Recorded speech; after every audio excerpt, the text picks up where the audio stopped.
Esto no iba a verse así en cámara. El gobierno dice una cosa, el video muestra otra, y en medio queda Alex Jeffrey Prey muerto en Minneapolis tras un operativo federal que, según la versión oficial, fue justificado. Pero aquí está la paradoja. Cuanto más se repite ese mensaje, más personas parecen dejar de creerlo. Tú ya viste el clip. Se ve a Prey ser derribado, rociado con gas pimienta, desarmado. La afirmación pública fue que estaba blandiendo un arma. En las imágenes, según lo que se observa, no aparece ese momento. Esto importa para ti porque no es un debate abstracto. Es la pregunta básica de qué pesa más cuando todo ocurre frente a cámaras, la narrativa del poder o la evidencia visual. Mientras la Casa Blanca insiste, actores que normalmente guardan silencio empiezan a hablar. CEOs en Minnesota publican una carta, atletas reaccionan tras un partido, incluso medios aliados expresan incomodidad. Aquí está el detalle que cambia todo. Cuando los que nunca intervienen lo hacen, no es casualidad. Y eso es solo el comienzo. Lo que ocurrió en Minneapolis no fue presentado como un hecho aislado. Desde el primer momento, el mensaje oficial intentó encajarlo en una historia ya conocida. Agentes federales respondiendo a una amenaza. Un hombre armado interfiriendo en un operativo. Una decisión tomada en segundos. Eso es el marco que se repitió. Pero aquí está el patrón que empieza a emerger. No es solo una declaración. Son varias alineadas, saliendo rápido antes de que el polvo se asiente. Según este contenido, la administración afirmó que Alex Jeffrey Prey había llegado con intención violenta, que estaba blandiendo un arma, que representaba un peligro inmediato. Esa versión apareció incluso después de que el video circulara ampliamente. Y ahí surge la pregunta incómoda. Si las imágenes ya estaban disponibles, ¿por qué insistir en una narrativa que el público podía contrastar por sí mismo? Ahora fíjate en el contexto más amplio. En menos de 3 semanas se habla de 2 personas muertas en interacciones con agentes federales en Minnesota. 2. En 17 días. Esa cifra aparece una y otra vez en las preguntas de los reporteros, no como acusación, sino como dato. Y cada vez que se menciona, la respuesta no es una aclaración concreta, sino un giro hacia decisiones en fracciones de segundo. Pero aquí es donde la historia se reconfigura, porque cuando un gobierno acelera el mensaje antes de que termine la conversación pública, no está solo explicando lo ocurrido, está tratando de cerrarlo. Y eso plantea una pregunta clave.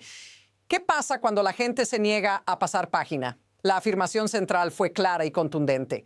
Desde Washington se dijo que Alex Jeffrey Prey representaba una amenaza inmediata, que estaba armado, que blandía un arma. Ese es el facto que se comunicó públicamente. Pero casi al mismo tiempo, otro facto empezó a circular con la misma fuerza: el video.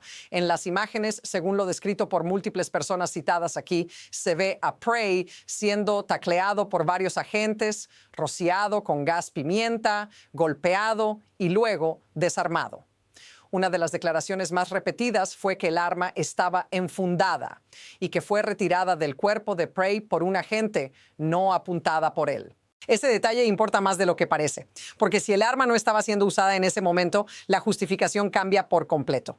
Y aquí viene el giro cognitivo. Aún después de que esas imágenes se difundieran ampliamente, la narrativa oficial no se ajustó, se repitió, se endureció. Notice lo que falta. No hay una descripción precisa del instante exacto en que Prey supuestamente amenaza a alguien en cámara. Hay afirmaciones generales, hay lenguaje amplio, pero no hay ese segundo clave señalado con claridad. Y cuando el punto más importante queda difuso, la historia empieza a tensarse desde dentro, porque lo que no se muestra a veces pesa más que lo que sí. La situación no se enfrió, se expandió y lo hizo rápido. A medida que el video seguía circulando, otras voces entraron en escena, no para amplificar la versión oficial, sino para marcar distancia. Según este contenido, líderes empresariales en Minnesota, más de 60 directores ejecutivos, publicaron una carta pública pidiendo una desescalada inmediata, tras lo que llamaron una trágica pérdida de vida. Ese lenguaje es clave. No habla de amenaza neutralizada, habla de pérdida, habla de ruptura. Esto ya no es solo un incidente. Empieza a parecerse a un patrón institucional donde el uso de fuerza extrema se normaliza primero y se explica después, no con detalles, sino con fórmulas. Situación activa, decisiones en segundos, frases que suenan familiares porque ya se han usado antes en otros lugares, en otros momentos, y cada vez el efecto es el mismo. Cerrar filas, bajar el volumen, seguir adelante.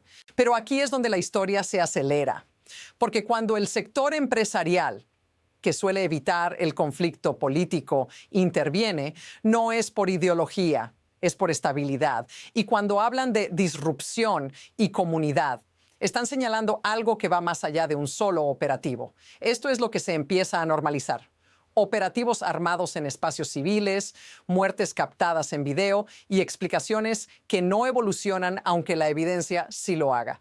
Y cuando lo anormal se presenta como rutina, la pregunta deja de ser ¿qué pasó? Y pasa a ser qué viene después. Luego aparece una contradicción más difícil de ignorar. Mientras desde el poder se insiste en que la situación fue inevitable, otras instituciones reaccionan como si algo se hubiera roto. Según el contenido, la Asociación de Jugadores de la NBA publica un comunicado diciendo que ya no puede permanecer en silencio, hablando de libertades civiles y de una comunidad afectada. Eso no es lenguaje deportivo, es lenguaje político, usado solo cuando el momento lo exige. Esa misma noche, en el Target Center de Minneapolis, el ambiente es descrito como sombrío. Steve Kerr dice en cámara que fue uno de los partidos más tristes que ha vivido, que se podía sentir el peso en las gradas. Steph Curry habla de miles de personas afuera, en el frío, durante horas, intentando ser escuchadas. Ahora contrasta eso con otra escena. El presidente concede una entrevista al Wall Street Journal y dice, no me gusta ningún tiroteo, pero tampoco me gusta cuando alguien va a una protesta con un arma muy poderosa completamente cargada. Ese es un facto citado directamente. Pero aquí está el choque. El mismo contenido afirma que Prey tenía un permiso legal de porte oculto y que no estaba apuntando a nadie. Dos marcos incompatibles coexistiendo al mismo tiempo. Aquí está la línea que cambia la percepción. Cuando incluso aliados culturales y mediáticos reaccionan con incomodidad, ya no es solo un problema de imagen, es un problema de credibilidad. Y cuando la credibilidad se erosiona, la presión no baja, se acumula. Entonces todo empieza a comprimirse, no en semanas, en días. Primero, el rechazo público de los CEOs. Luego, el comunicado de los jugadores de la NBA. Después, expresidentes entrando en la conversación con declaraciones formales. Según el contenido, Barack Obama llama la muerte de Alex Prey una tragedia desgarradora y un llamado de atención. Bill Clinton habla de decisiones que marcan la historia durante años. No son comentarios improvisados. Son mensajes medidos, lanzados cuando la situación ya no puede ignorarse. Al mismo tiempo, desde la administración no hay repliegue, hay ruido. Publicaciones en redes sobre un salón de baile, quejas sobre la NFL, ataques a Minnesota por supuestos encubrimientos. Y mientras eso ocurre, una encuesta citada aquí muestra que solo el 20% de los estadounidenses considera justificado el tiroteo. Incluso una encuestadora favorable al presidente muestra una desaprobación neta en inmigración. Los números caen mientras el mensaje se dispersa. Aquí está el efecto acumulativo. Demasiados frentes abiertos a la vez, demasiadas crisis compitiendo por control. Cuando un gobierno intenta responder a todo, suele perder el foco en lo principal. Y aquí viene la pregunta que queda flotando, sin respuesta clara.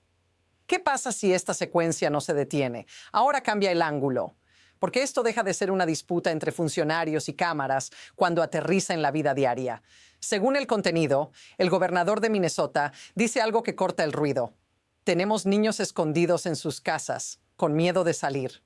Ese es el facto citado en conferencia de prensa. No habla de política, habla de miedo, habla de rutina rota, de padres preguntándose si es seguro ir a la escuela, de comunidades que ya no saben qué es normal. Tú no necesitas estar en una protesta para sentir esto. Basta con vivir en una ciudad donde operativos armados ocurren a plena luz del día, donde un video puede volverse viral en horas y donde la respuesta oficial no calma, sino que endurece.